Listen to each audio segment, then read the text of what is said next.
Hello, my friends. Welcome to Ian's kitchen, my kitchen, where we together are going to do some food magic and some alchemy. Today I'm going to teach you how to finely chop herbs. In this case, we're going to use the most common one. It's parsley. I prefer flat parsley. Some people prefer other kinds of parsley. That's fine. First thing you're going to do is take off the leaves. Makes your job easier when you don't have to chop the stalks. But beware, do not throw the stalks away. You can actually break them up as they're already partly done here and then pack them and freeze them. This is really, really good in stalks. So you put stalks in stalks. Anyway, a little bit of dry humor aside. When you use the stalks, you can also use them in herb oils. You can use them chopped in fish soups to give it a little bit of crunch. So stalks, for me, in my case, are very, very useful. I love to use them. I don't throw them away. And another thing, stalks actually have more taste than the leaves themselves. So remember that. Don't throw this away. It's very important. So you take off the leaves. We're going to do that with these real quick.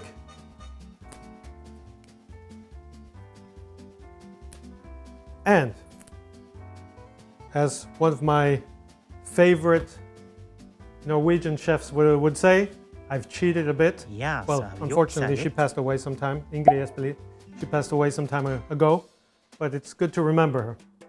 And she said, I've cheated a bit, and I have. I got somebody else to pluck all these leaves for me.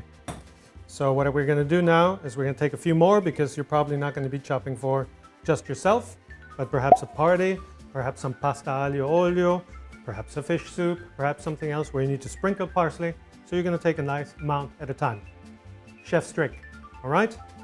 What you're going to do is you roll it, put it together, compress it, because if you were to take this loose mound of parsley and to start chopping it like that, you would end up with parsley in a huge radius around you.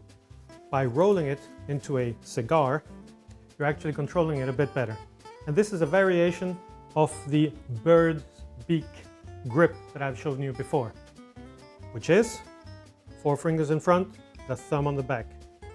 The thumb should never go past the 4 fingers on the front. If not, you're gonna get a scar that looks pretty much like this.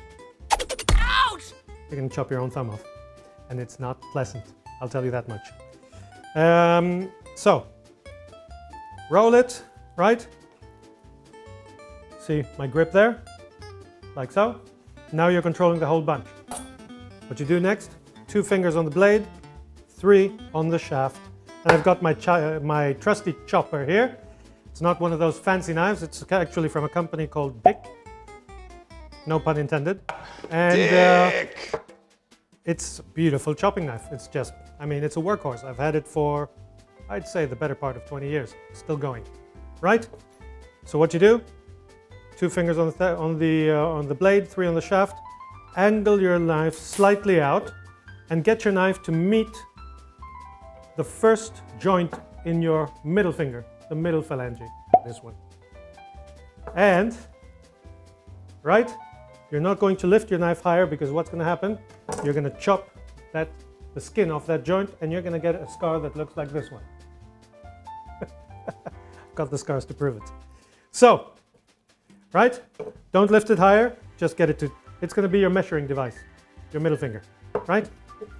And then angle the knife out slightly and start cutting it into a very thin chiffonade. Now, chiffonade is just a fancy French way of saying very, very thin strips. And when your parsley is cut into very, very thin strips, it is going to be easier to chop. That's why we do this.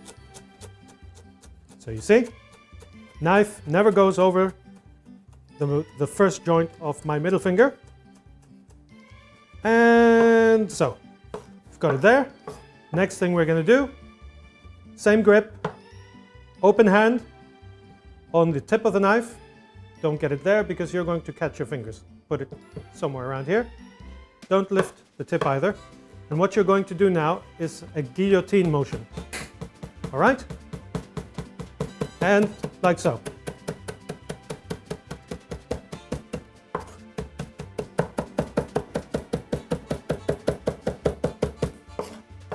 Then you have to regroup your chopped parsley, and you keep on until you get the fineness that you want. Feel free to fast forward this clip.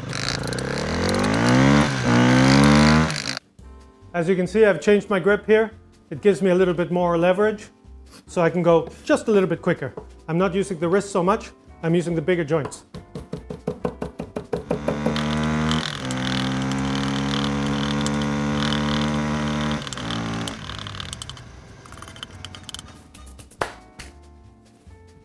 Okay, dear friends, here we have the final product, chopped parsley. Now, that crazy screaming Italian Michelin star chef I used to tell you about, he used to say that if it's not powder, it's not finely chopped enough. Well, in this case, you won't need to make it powder. But this is very good for dishes like I just mentioned, pasta all'aglio olio. If you have some beautiful boiled potatoes with a little bit of butter, chopped parsley and garlic. If you have, for example, a fish soup or food or soup of any other kind, just sprinkle it on the top, and so on and so on and so on. Chopped parsley is a very, very good addition to any dish when it's fresh, nice and herby. And you can use the same technique for basically any herb.